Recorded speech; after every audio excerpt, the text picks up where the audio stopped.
Tuhan, kami bersyukur untuk malam ini, di mana Engkau memberikan kami kesempatan untuk mengikuti kebaktian Minggu Sengsara hari ketiga ya Tuhan. Dan kami pada malam ini ingin Tuhan berbicara kepada kami, sehingga kami pulang menjadi orang Kristen yang diberkati oleh firman Tuhan. Terima kasih untuk kesaksian Saudara Patrick dengan istri yang sudah memberkati kami, paduan suara yang sudah memberkati kami Tuhan. Terima kasih Bapak, dalam nama Kristus Yesus kami berdoa. Amin. Shalom.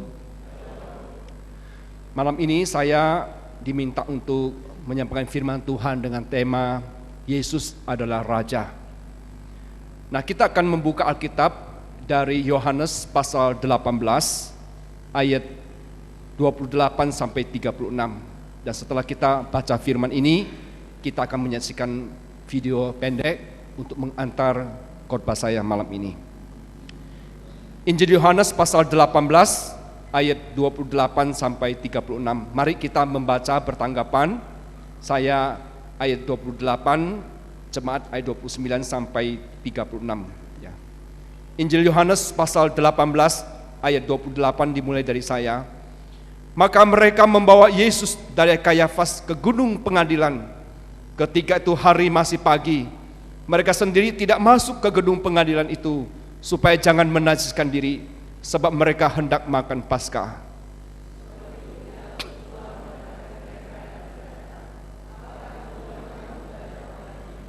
Jawab mereka kepadanya, "Jikalau ia bukan seorang penjahat, kami tidak menyerahkannya kepadamu."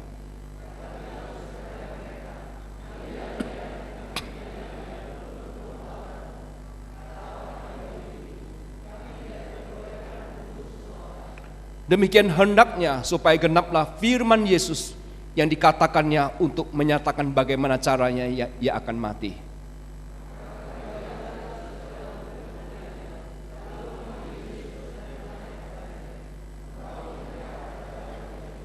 Jawab Yesus, "Apakah engkau katakan hal itu dari hatimu sendiri, atau adakah orang lain yang mengatakan kepadamu tentang aku?"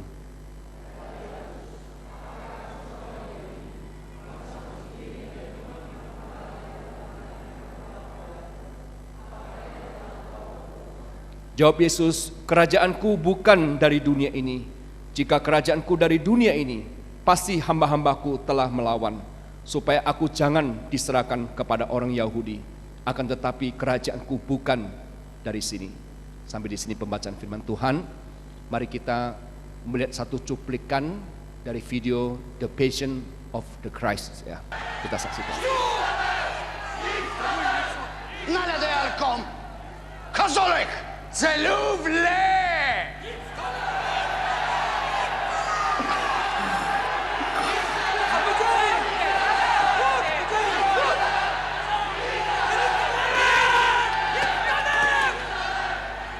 Et souffle en amont que comme Lalana Melek Bram Kaisaros.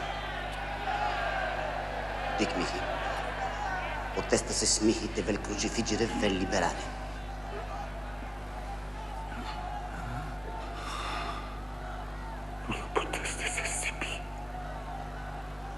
Nisi te supi. Tradimta. Yritti tu kuniti bi. Tradimta askat. Hentische Sibiles Ganna. والكبل لا تهوى ري الكايزر هشكوثك تتسلف لك.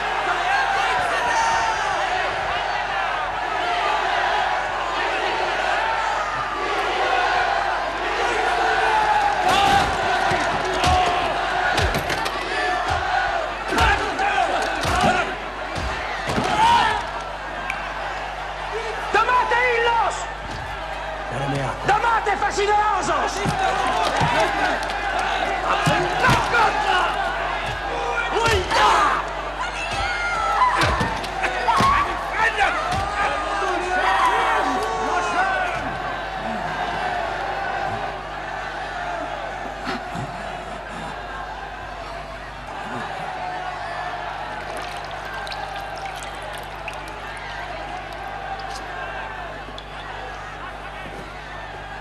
Antun te heon di bain mitzlaveh. Avudule Antun. Anazaku min dama di anashab. Lehewe dame aleina.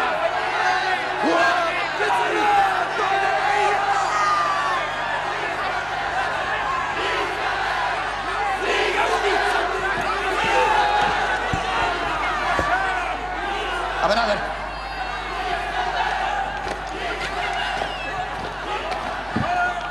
Fuck kontrollen.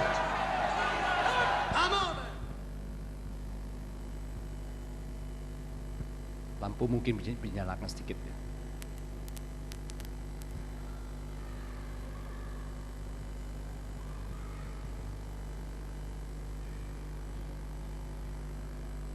Bapak Ibu sekalian, pada malam ini saya ingin mengajak kita bersama-sama mengikuti khotbah ini dari 3 bagian ya. Yang pertama, kebencian orang-orang Yahudi kepada Tuhan Yesus. Lalu yang kedua, tentang penggenapan keselamatan Allah melalui kayu salib. Dan ketiga, Yesus adalah Raja. Jemaat Tuhan yang terkasih, bekerja di bawah tekanan massa yang sedang kalap mudah sekali membuat orang panik dan keliru. Nah, inilah yang dialami oleh Pilatus. Seperti yang dikatakan di dalam ayat yang ke-28. Ketika itu hari masih pagi, mereka membawa Yesus dari Kayafas ke gedung pengadilan. Ya. Perhatikan ungkapan hari masih pagi. Menurut tafsir yang saya baca itu kira-kira jam 5 atau jam 6 pagi, saudara-saudara. Nah, para pejabat Romawi itu mulai bekerja jam 10 atau jam 11. Ini jam 5, jam 6 sudah memenuhi gedung pengadilan. Berarti ini ada satu keadilan yang sangat-sangat darurat sekali, emergency sekali. Dan memang betul, ya, ketika Pilatus melihat orang-orang Yahudi yang beringas, yang kalap itu, Pilatus bertanya kepada mereka, apakah tuduhan kamu terhadap orang ini? Ya.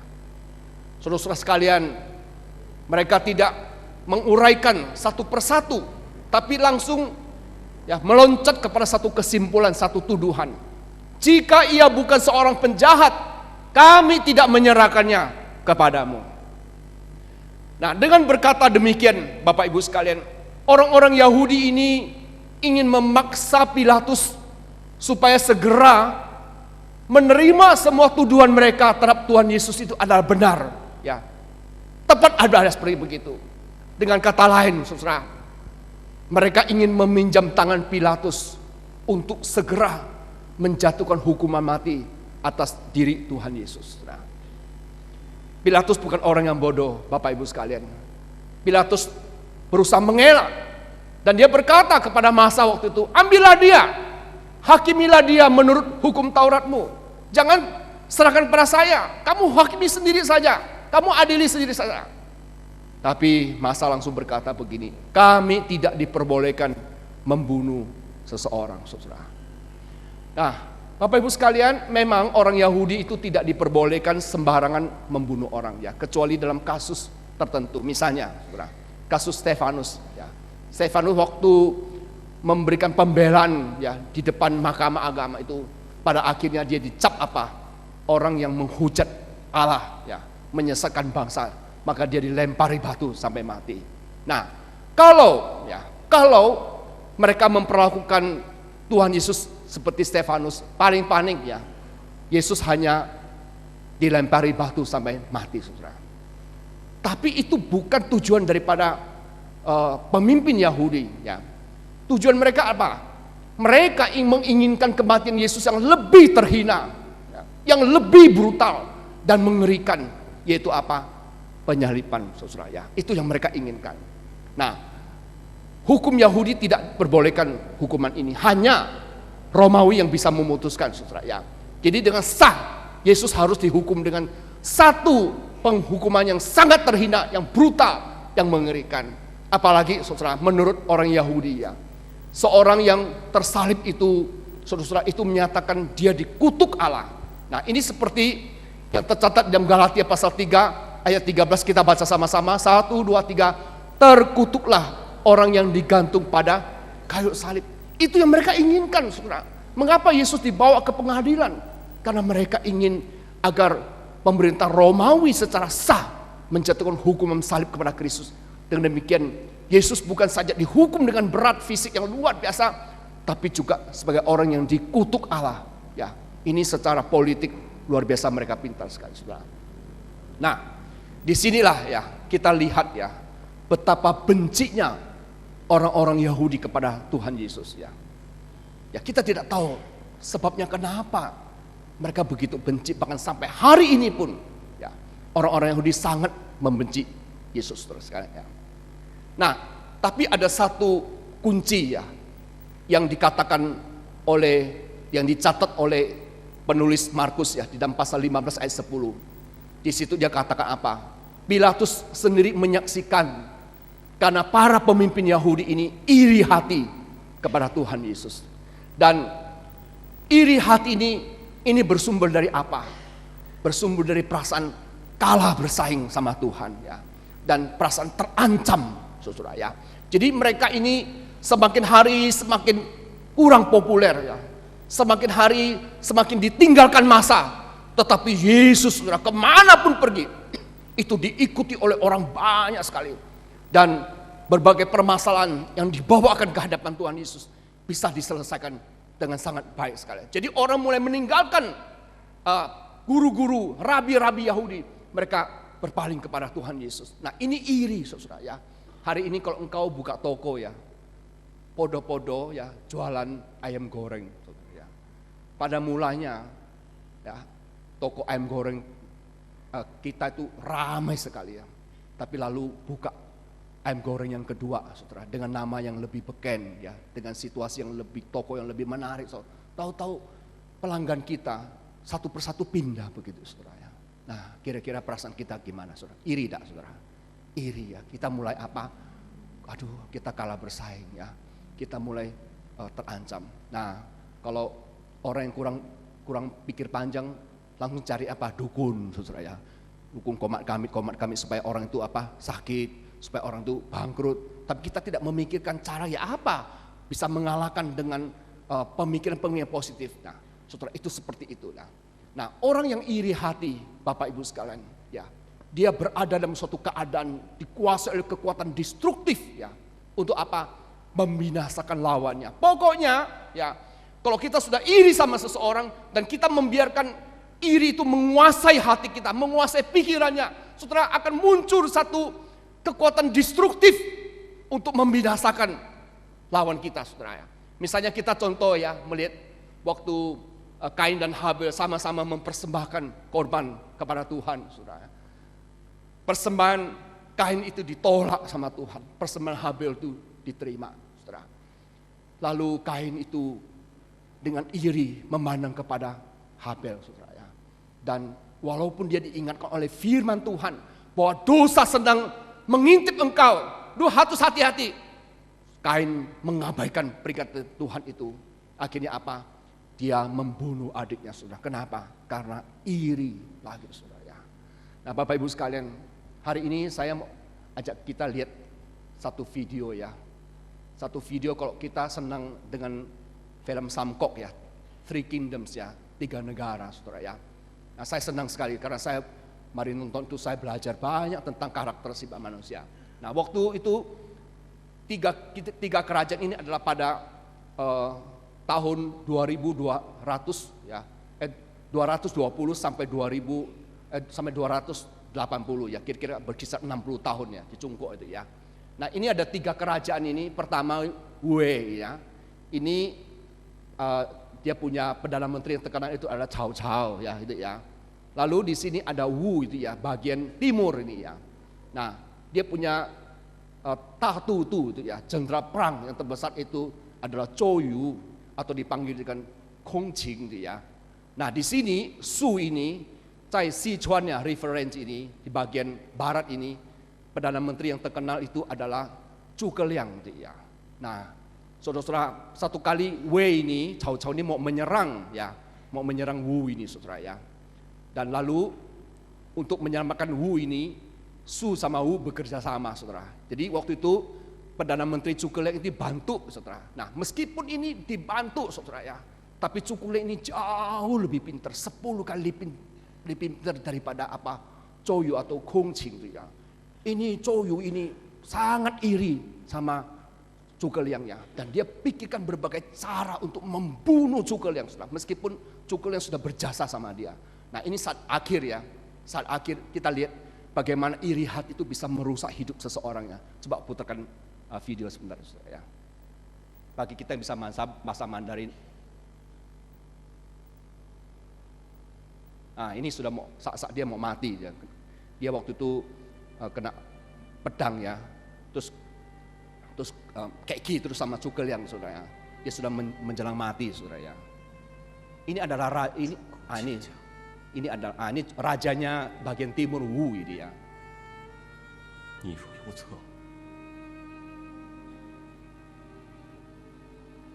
谁能继任大都督一职？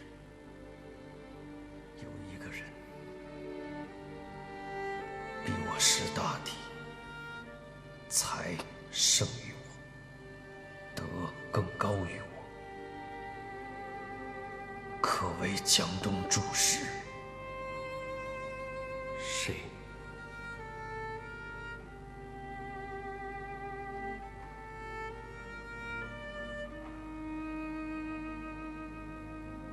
鲁、子、敬、鲁肃。秦主公拜他为大都督。公瑾放心，我一定请子敬掌兵。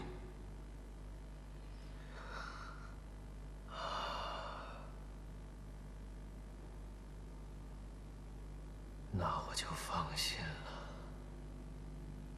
Coba nanti kita perhatikan saat terakhir ya, Zhou Yu atau Gong Qing ini mau mati. 可惜呀、Dia bilang alangkah malunya, sangat memalukan dia bilangnya.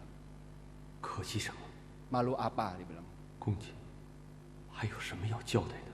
Ada sesuatu yang engkau ingin katakan pada saya lagi? Saudara lihat ya, dia tunjuk ke langit ya.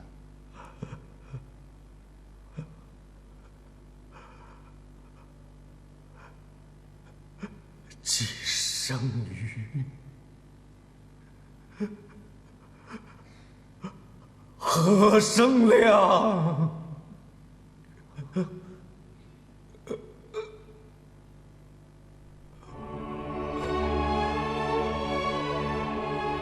公瑾，大都督公瑾，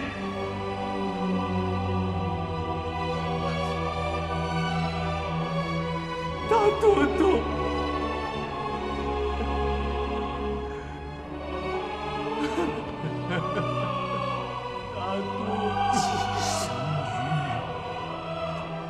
何生亮？既生瑜，何生亮？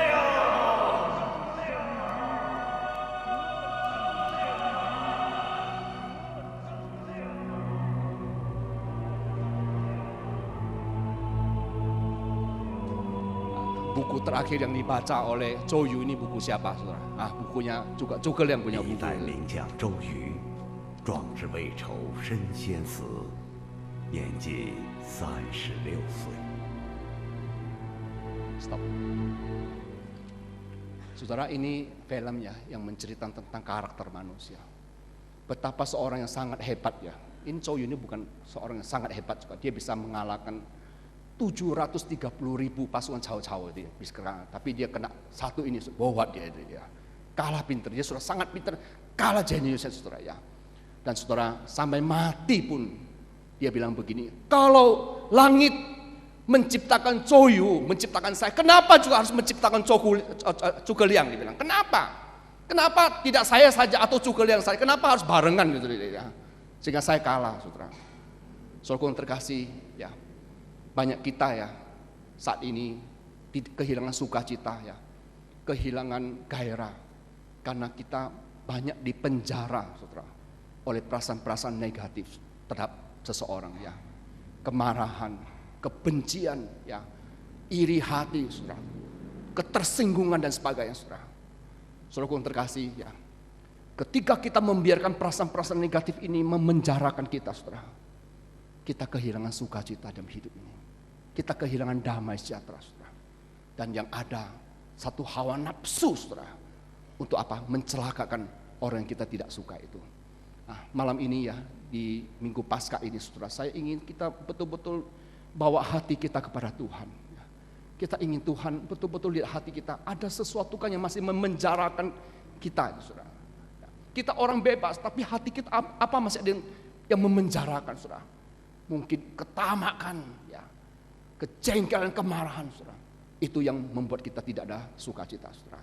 Nah, mari kita pembahasan kita saudara. Yang kedua ya, kita pembahasan tentang penggenapan rencana keselamatan Allah melalui kayu salib. Nah, Bapak Ibu sekali, kita perhatikan walau orang-orang Yahudi merencanakan hal yang amat jahat atas diri Tuhan Yesus ya, di mana mereka sudah mengambil satu keputusan harus salibkan dia saudara. Tapi Allah mengubahnya untuk kebaikan manusia. Nah, ini seperti kata Yusuf ya, mari kita baca sama-sama 1, 2, 3. Memang kamu telah mereka-rekakan yang jahat terhadap aku, tetapi Allah telah mereka-rekanya untuk kebaikan, dengan maksud melakukan seperti yang terjadi sekarang ini, yakni memelihara hidup satu bangsa yang besar. Hasrat orang-orang Yahudi untuk menyalibkan Yesus, justru saya katakan dalam tanda petik, sejalan dengan rencana keselamatan Allah untuk manusia. Karena di dalam ayat 32 ya, itu dikatakan demikian. Demikian hendaklah supaya genaplah firman Yesus yang dikatakan untuk menyatakan bagaimana caranya ia akan mati. Nah, Yesus pernah ngomong apa? Saudara-saudara, di dalam Yohanes pasal 12 ayat 32, dia berkata, dan aku apabila aku ditinggikan dari bumi. Saudara, ditinggikan dari bumi maksudnya apa? Apabila aku disalib, saudara ya, aku akan menarik semua orang datang kepadaku. Bahkan kemudian saudaraku terkasih, di dalam Yohanes pasal 3 ayat 14 dan 15, dia berkata begini, dan sama seperti Musa meninggikan ular di padang gurun, demikian juga anak manusia harus ditinggikan. Nah, ditinggikan di sini maksud apa? Anak manusia pasti akan mati melalui kayu salib, saudara, supaya setiap orang yang percaya kepadanya beroleh hidup yang kekal. Jadi saudara, sebelum pemimpin-pemimpin Yahudi yang iri ini, dan mereka berhasil saudara, atau merencanakan penyaliban atas diri Yesus ini, Yesus jauh-jauh hari sudah menubuatkan bahwa dia akan mati melalui kayu salib.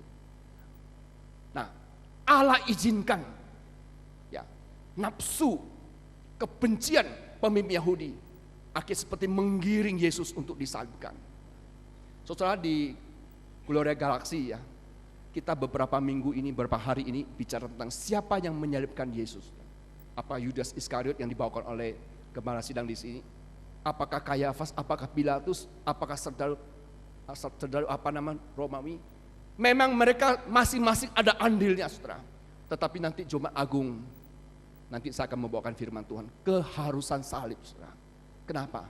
Karena memang salib itu sudah direncanakan oleh Allah jauh-jauh hari dan dinubuatkan terus-menerus itu terjadi, saudara. Nah, cuma kita tidak mengerti, saudara, tidak mengerti gini. Mengapa Tuhan Yesus harus memilih salib untuk menyelamatkan manusia? Karena hukuman ini terlalu berat, saudara. Kenapa dia harus pakai cara ini? Saudara-saudaraku yang terkasih, di dalam studi saya menemukan bahwa salib Kristus itu sebetulnya mempertemukan dua sifat Allah. Yang pertama kasih, yang kedua keadilan Allah. Nah, kasih Allah di sini adalah, saudara, Allah itu tidak rela melihat umat ciptaannya itu yang jatuh dalam dosa itu binasa, saudara. Allah tidak rela, saudara. Ya. Lalu juga ada keadilan Allah, tapi dosa umat yang diciptakan itu harus dihukum. Ya. Harus dihukum. Tidak bisa dengan cara berbuat baik, harus dihukum. Tapi siapa yang akan dihukum, saudara? Kalau manusia yang dihukum masuk neraka, saudara, siapa yang menghukum? Di sinilah Allah mengutus Yesus Kristus mati di atas kayu salib. Nah, Waktu Yesus mati di atas kayu salib, Bapak Ibu sekalian, Kristus mewakili umat manusia yang berdosa untuk menerima hukuman yang amat mengerikan. Hukuman yang seharusnya ditimpakan kepada manusia sekarang dipikul oleh anak Allah itu sendiri, saudara ya. Maka seperti yang dikatakan dalam 2 Korintus pasal 5 ayat 21, kita baca sama-sama 1, 2, 3. Dia yang tidak mengenal dosa telah dibuatnya menjadi dosa karena kita, supaya dalam Dia kita dibenarkan. 1 Petrus pasal 2 ayat 24, kita pasal 1, 2, 3. Ia sendiri telah memikul dosa kita di dalam tubuhnya di kayu salib, supaya kita yang telah mati terhadap dosa hidup dalam kebenaran. Jadi saudara, ketika Yesus mati di atas kayu salib, Dia membayar lunas semua dosa-dosa kita, saudara. Dia berbayar lunas. Hukuman yang harus ditimpakan atas kita sekarang dipikul oleh Kristus sendiri, saudara. Saudara-saudara, di dalam pemahaman saya ya, kalau orang Kristen itu gagal melihat cara kerja Allah yang sangat luar biasa ini, saudara, hidup kita akan banyak menderita. Ya. Saudara, apa maksud ketika Roma pasal 8, 28 mengatakan bahwa Allah turut bekerja bersama-sama di dalam segala sesuatu untuk mendatangkan kebaikan bagi anak. Maksudnya apa, saudara? Bekerja dalam segala sesuatu untuk mendatangkan kebaikan, artinya saudara adalah bahwa Allah yang sudah menyelamatkan setiap kita ini, saudara-saudaraku yang terkasih, Dia ini sedang bekerja dalam hidup kita seperti teladan Kristus, saudara.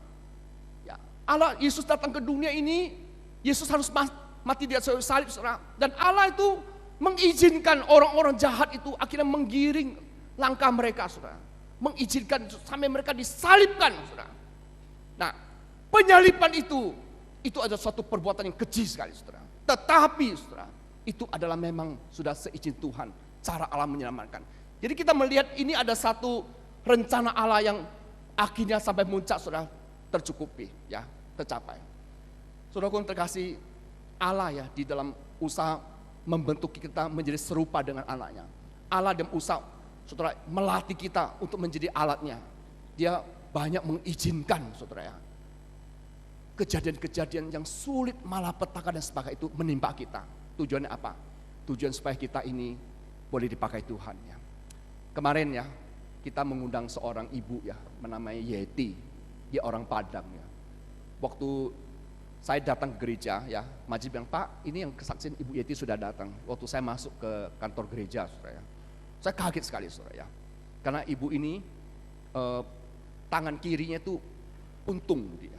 Jadi dia cuma ada tangan kanan, dia pakai jaket ya, kayak seperti pendekar pedang satu, saudara itu ya. Ya. Kewer ya. Terus di sini ya, itu botak itu ya. Saya pikir rontok atau apa, tapi saya tidak bertanya. Sampai waktu dia kesaksian, saya kaget sekali, saudara. Benar, kesaksian orang ini luar biasa, saudara. Nah, dia kesaksian bilang begini, pada tahun 2009 ya, di kota Padang itu terjadi gempa bumi ya. 7, skala Richter, saudara. Saudara bisa bayangkan, ya, ketika terjadi gempa itu, kota Padang itu boleh kena lumpuh, semua bangunan habis, termasuk apa? Termasuk Yeti punya ini ya.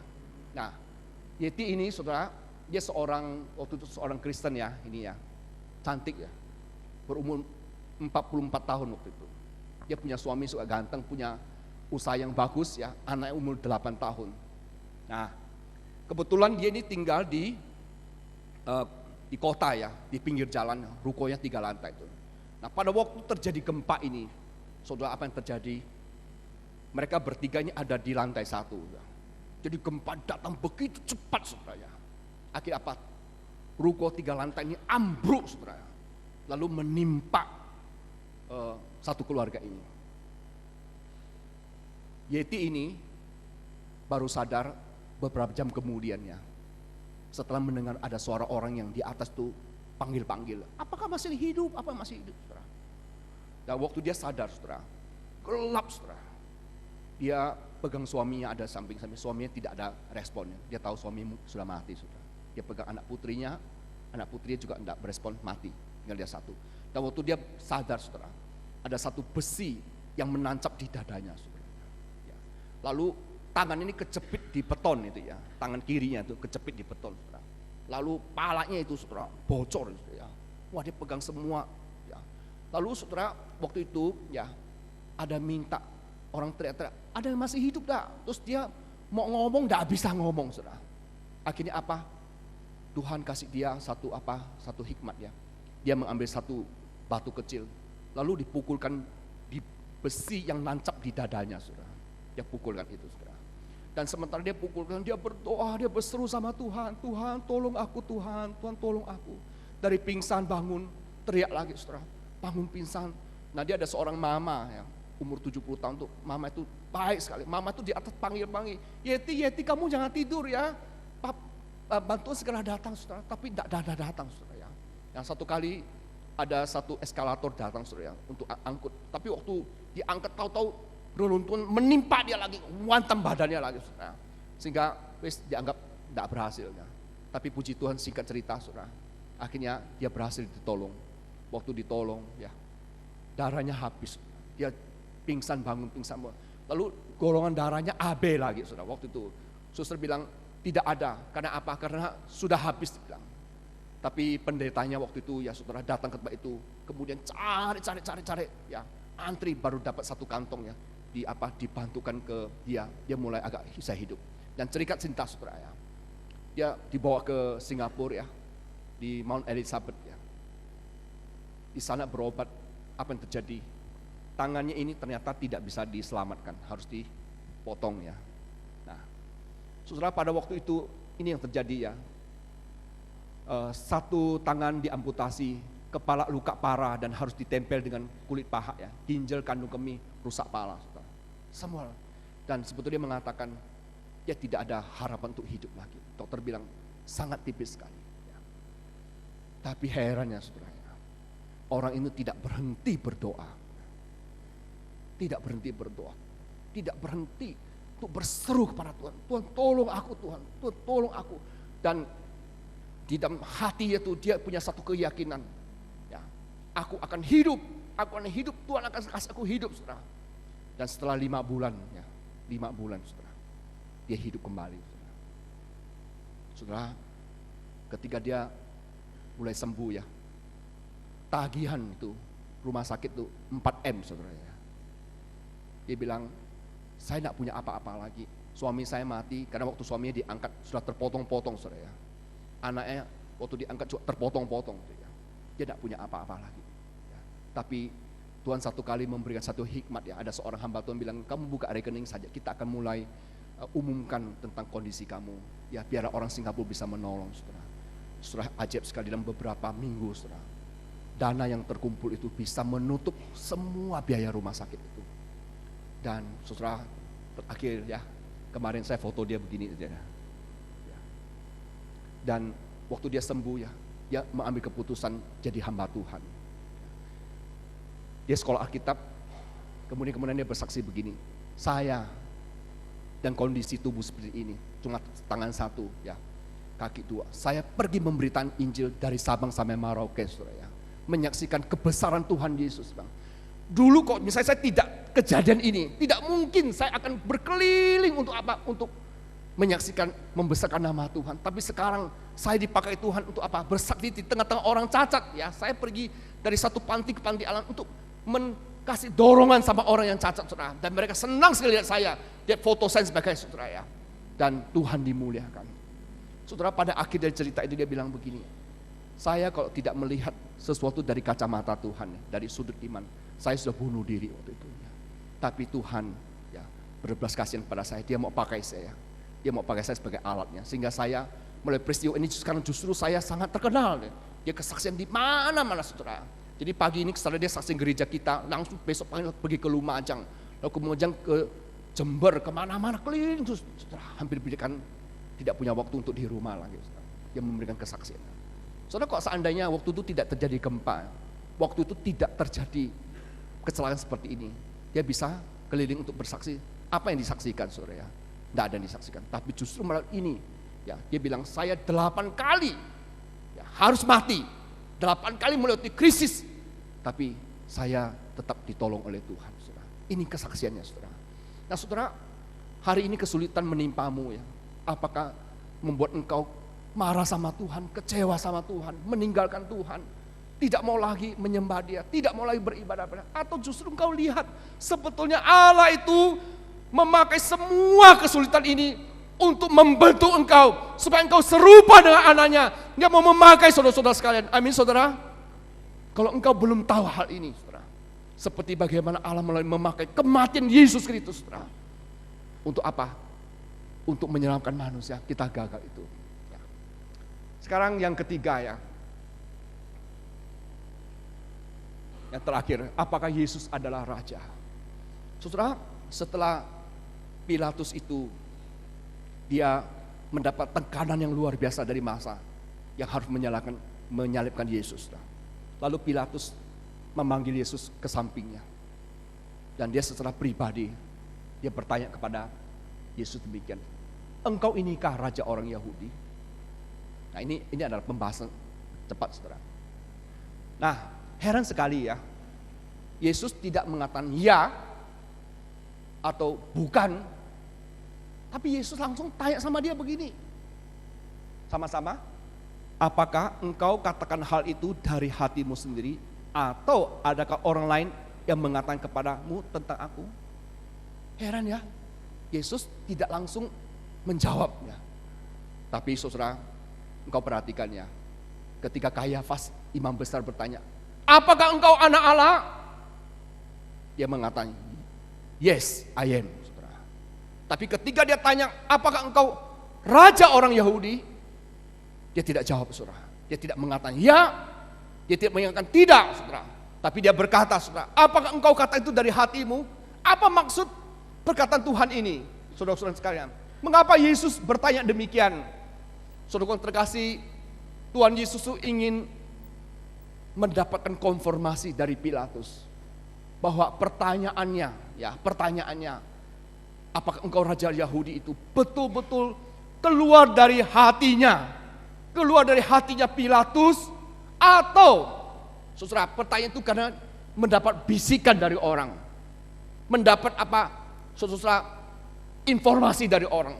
Apakah itu satu pengakuanmu, ya, betul-betul keluar dari hatimu, saudara ya? Tapi Yesus tahu isi hati Pilatus. Yesus tahu bahwa Pilatus tidak sungguh-sungguh mengatakan hal itu dari hatinya. Tidak kata demikian, saudara. Saudaraku yang terkasih ya, kita mungkin sering menyatakan dari mulut kita. Kita berkata begini, Tuhan, engkaulah Raja. Engkaulah penguasa semesta ini. Ya, engkaulah Raja. Bahkan saudara, mungkin kita seringkali nyanyikan lagu ini, mulia, sembah Raja mulia, bagi Yesus segala hormat, sembah puji. Betul lah saudara, kita nyanyikan kita. Nah, pertanyaannya saya adalah, apakah nyanyian ini itu betul-betul keluar dari hati kita, atau karena kita disuruh nyanyi, karena ada kata-kata melaku, kita sekedar hanya mengucapkannya, saudara? Apakah betul-betul dalam hatimu Yesus itu adalah Raja, saudara? Seperti dia bertanya kepada Pilatus, engkau bertanya kepadaku, apakah aku ini Raja orang Yahudi? Itu keluar dari hatimu, atau ada orang yang berkata kepadamu? Saudara terkasih, banyak kali ya, masalah keselamatan itu kita hanya dengar dari pendeta, ya. Pendeta ngomong A, pendeta dari ngomong B. Satu kali Yesus pernah bertanya kepada muridmu, ya, menurut kata orang, siapakah anak manusia itu? Oh, orang mengatakan, oh gini guru ini gini. Tapi Yesus mengatakan, menurut kamu, siapakah aku ini? Siapakah anak manusia ini? Saudara, Yesus selalu menuntut respon pribadi dari kita. Dia tidak mau kita cuma ngomong tok. Dia ingin tahu apakah itu keluar dari hatimu, saudara. Keluar dari hatimu atau tidak. Saudara yang terkasih, maka kita sekarang harus introspeksi malam ini. Ketika kita berkata Yesus adalah Raja, apakah kita cuma ikut-ikutan saja? Atau memang sungguh-sungguh itu kita katakan? Saudara, ada satu hal yang menarik ya dari dialog Tuhan Yesus dengan Pilatus ini. Saudara, waktu Tuhan Yesus ditanya apakah engkau Raja atau bukan? Yesus bilang begini, saudara. Yesus bilang begini. Coba kita baca sama-sama ya. 1, 2, 3. Maka kepada Pilatus Kristus menegakkan gini, kerajaanku bukan dari dunia ini.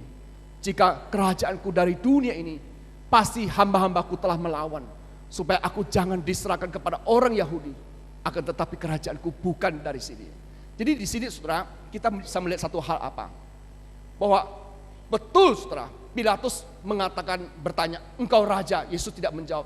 Tetapi ketika sampai pada poin yang sangat penting, saudara, Yesus menegaskan kepada Pilatus bahwa memang aku raja seperti katamu, tetapi aku tidak mau ya dikenal sebagai raja dunia ini, tidak mau ya seperti engkau ya, seperti kaisar ini kaisar itu. Tetapi saudaraku terkasih, aku punya banyak kesempatan untuk diterima sebagai raja dunia ini. Aku tidak mau, saudara ya. Lalu begini, nah, raja apa yang Yesus ingin masukkan di sini, saudara? Yang Yesus maksudkan adalah dia adalah raja yang bertakhta kerajaan rohani. Nah, kerajaan rohani itu maksudnya apa, saudara? Maksudnya adalah dia ingin jadi raja di dalam hatimu, ya. Raja di dalam hati manusia, bukan duduk di takhta, saudara, yang dibuat oleh manusia, tapi dia ingin ya duduk di hati kita. Maka pada malam ini, saudara terkasih ya, saya mau bertanya, kita lihat gambar ini satu, saudara. Malam ini kita sebagai orang percaya ya, kita sebagai orang percaya, kita bisa ada dalam keadaan ini. Kita sudah menerima Yesus sebagai Tuhan dan Juru Selamat. Tapi sayang, saudara, Yesus tidak duduk di dalam takhta hati kita, saudara. Yesus ada mungkin jadi jongos kita, saudara. Mungkin jadi pesuruh kita. Tetapi yang menjadi takhta itu adalah si aku yang lama. Si aku yang lama itu siapa? Saudara, kalau kita baca Galatia, saudara, yaitu sifat-sifat kita yang lama. Saudara yang terkasih, tapi yang dia inginkan itu apa? Dia ingin bertakhta di hati kita, jadi raja. Dan dia ingin agar kita menurunkan aku. Nah, baru-baru ini kita mengikuti satu konferensi namanya Intentional Disciple Making Church. Pembicara kemudian menyadarkan saya satu hal. Dia bilang begini, kalau engkau jadi orang Kristen yang hidupnya ingin diubahkan Tuhan, dia berkata ya, tidak cukup engkau jadi orang Kristen yang setia, tidak cukup engkau jadi orang Kristen yang komit, tetapi yang penting adalah engkau harus jadi orang Kristen yang sudah disalibkan. Oh, maksudnya apa? Yang disalibkan itu apa? Si aku yang lama ini harus disalibkan. Saudara, kalau kita tidak mengizinkan ya si aku yang lama disalibkan, maka dalam hidup kita, saudara, kita tidak bisa memuliakan Tuhan. Tidak bisa memuliakan Tuhan. Saya belakangan ini ya terus minta kepada Tuhan. Saya ingin Tuhan menyalibkan si aku yang lama. Saya ingin belajar, karena kelemahan saya, saudara, yang paling menonjol itu saya orang yang gampang emosi, gampang marah, saudara. Apakah untuk pekerjaan Tuhan atau diri saya, saudara, saya gampang marah, saudara. Tapi belakang ini saya minta sama Tuhan begini, Tuhan, tolong salibkan amarahku, saudara. Tolong ubah aku, saudara. Nah, ketika saya doa demikian, saya pulang dari IDMC, saudara ya. Sampai di rumah, saudara. Tidak tahu bagaimana hari itu saya tidak bawa kunci, saudara. Saya tidak bawa kunci. Lalu semu pergi ke tempat lain. Ya. Akhirnya saya di luar, saudara ya. Tidak bisa masuk. Saya tanya sama semu, bisa berapa lama? Kira setengah jam. Saudara. Nah, orang yang drop saya sudah pergi. Jadi saya di depan rumah tunggu, saudara. Kalau engkau bukan orang yang sabar, langsung apa? Ngomel, saudara ya. Tapi heran begini ya, heran begini. Saya setengah jam itu, saya tidak ngomel, saudara ya. Tapi saya mulai memuji Tuhan dan berdoa, saudara ya. Dan setelah saya berdoa, setengah jam kemudian semu datang, dia sungkan sekali sama saya. Dia mulai cari alasan-alasan. Saya bilang, saya tidak ngomong sama dia apa, saudara. Saya bilang gini, saya panggil dia Ling, aku beli mie untuk kamu loh, Ling. Langsung dia tidak jadi apa, cari alasan untuk apa, untuk jelasin. Oh ya, kamu berikan mie untuk saya ya. Iya, ini ayo kita makan, kamu makan loh. Jadi suasana menjadi apa? Menjadi cair, saudara. Seandainya Pada malam itu saudara, saya tunggu setengah jam, saya ngamuk-ngamuk saudara. Saya bilang, kamu ini gimana? Kok gak pergi, gak telepon saya dulu? Kamu ini gak tahu kita sudah capek ikut ini.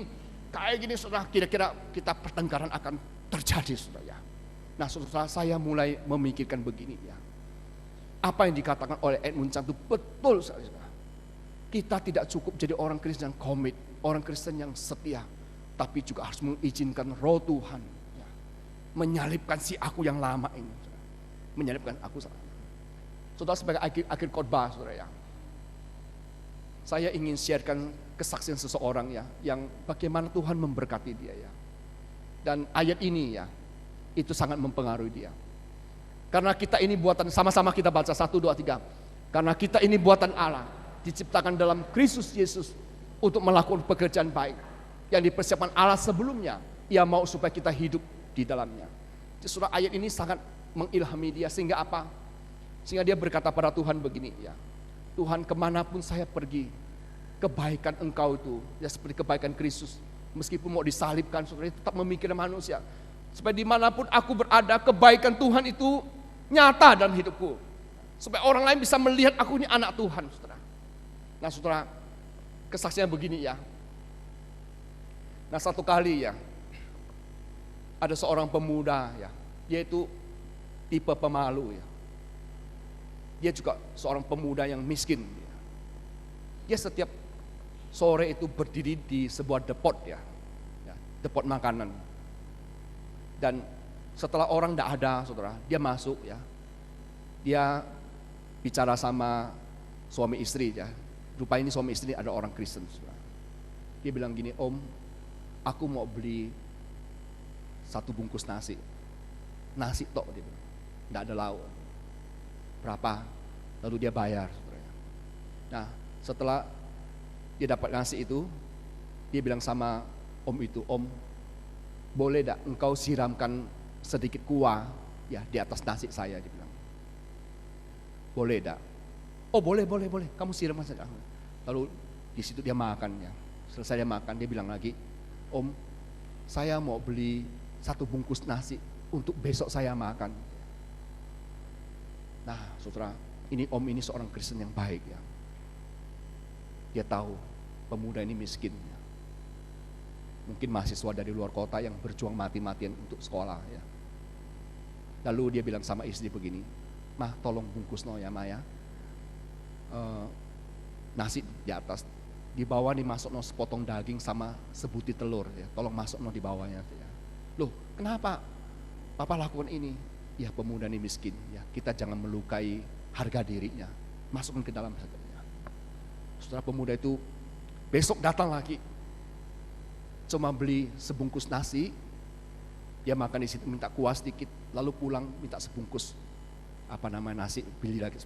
Tapi setiap kali pulang tuh ada lauk pauk di bawah ya saudara. Sampai sekian tahun saudara, sekian tahun ya.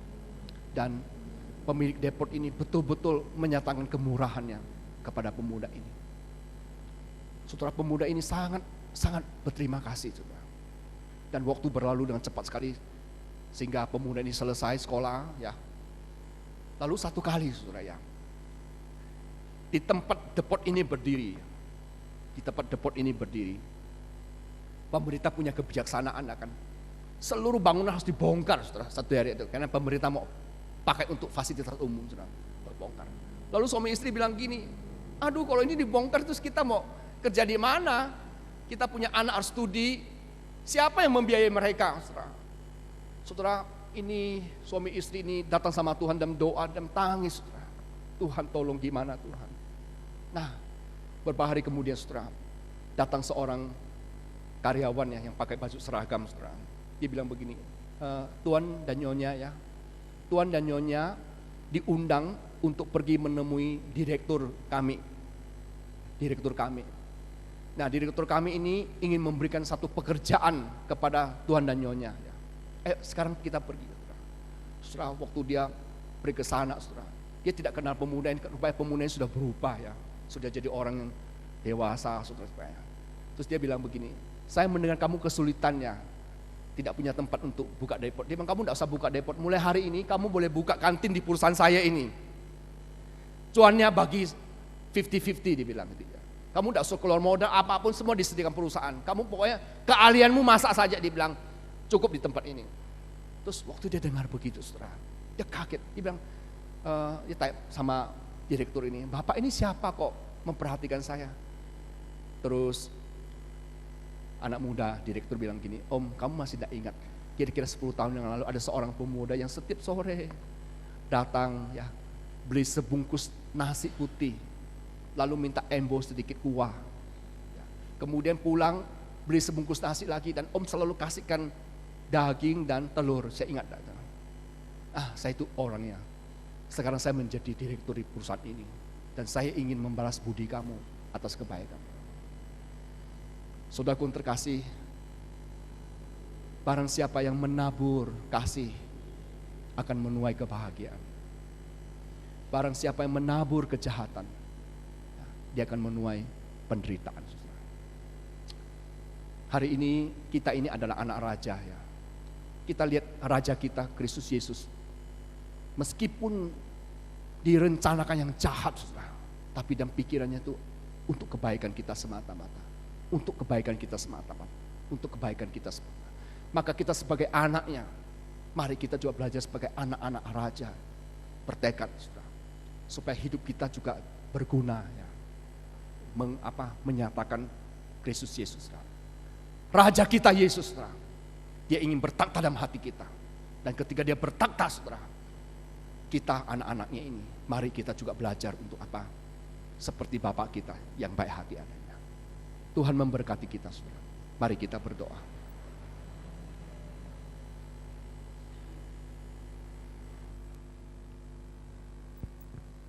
Bapak Ibu sekalian, memasuki malam ketiga dari memperingati kesengsaraan Kristus ini, saya ingin kita bersama-sama bergumul di hadapan Tuhan. Saya ingin kita masing-masing memeriksa hati kita. Bagaimanakah hidupku sekarang ini? Apakah saya ada berbeda dengan orang yang non-Kristen? Apakah saya ini orang yang pemarah, pembenci, pendendam, yang gampang tersinggung dan sebagainya? Apakah hidup saya ini masih dipenjara oleh perasaan-perasaan negatif itu? Itu membuat kita tidak ada sukacita, membuat hidup kita tidak bisa bersinar bagi Kristus Yesus. Padahal kita setiap hari mengaku Yesus adalah Raja, Yesus adalah Tuhanku. Tapi sebetulnya, betulkah Yesus itu bertakhta dalam hatimu? Kalau malam ini engkau melihat hidupmu belum berubah, mungkin Tuhan Yesus belum bertakhta dalam hatimu. Mungkin egomu yang masih bertakhta, manusia lamamu yang masih bertakhta. Karena itu mari malam ini kita secara pribadi berdoa pada Tuhan. Tuhan, malam ini setelah saya mendengar firman ini, saya mohon kepada Engkau, biarlah Kristus Yesus mau bertakhta dalam hati saya. Saya mohon Tuhan, si aku yang lama ini turun dari takhta hati saya.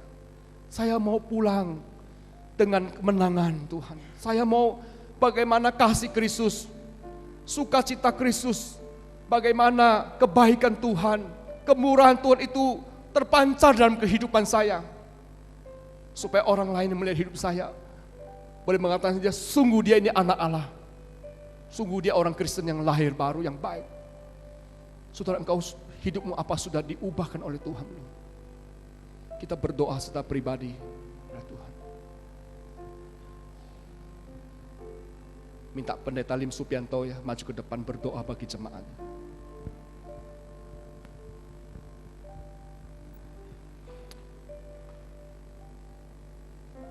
Tuhan, terima kasih. Malam hari ini Engkau ada di tengah-tengah kami. Engkau menyapa kami melalui pemberitaan firman Tuhan. Engkau yang adalah Raja ya Tuhan, berinkarnasi menjadi manusia yang lemah dan mati di atas kayu salib. Engkau rindu ya Tuhan bertata dalam hidup kami. Tuhan, bantulah kami supaya manusia kami yang lama ini boleh disalibkan dan Engkau yang bertata dalam hidup kami ya Tuhan, di dalam kami menjalani kehidupan yang ada. Hamba berdoa menyerahkan akan umat-Mu yang beribadah pada malam hari ini. Setiap kami ya Tuhan, biar dari hati kami yang paling mendalam, kami mengatakan, ya Tuhan, Engkaulah Raja kami, Engkaulah adalah Allah kami. Bukan karena kami mendengar dari orang lain. Seperti ketika Yesus bertanya kepada Pilatus, apakah itu keluar dari hatimu yang paling mendalam? Atau karena engkau mendengar bisikan, pandangan masyarakat yang ada ya Tuhan. Tuhan ingin mendapat konfirmasi dari hidup kita. Tuhan tolong kami.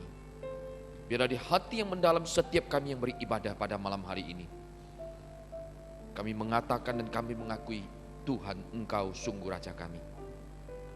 Bersyukur untuk Pendeta William yang telah melayani kami dalam pemberitaan firman Tuhan. Tuhan terus tambah-tambahkan kasih karunia yang datang daripada Allah, secara khusus di dalam menggembalakan sidang jemaat yang Allah titipkan. Terima kasih ya Tuhan. Dan kami kemuliaan dan kami kembalikan bagi nama-Mu. Dalam nama Yesus kami berdoa dan mengucap syukur. Amin.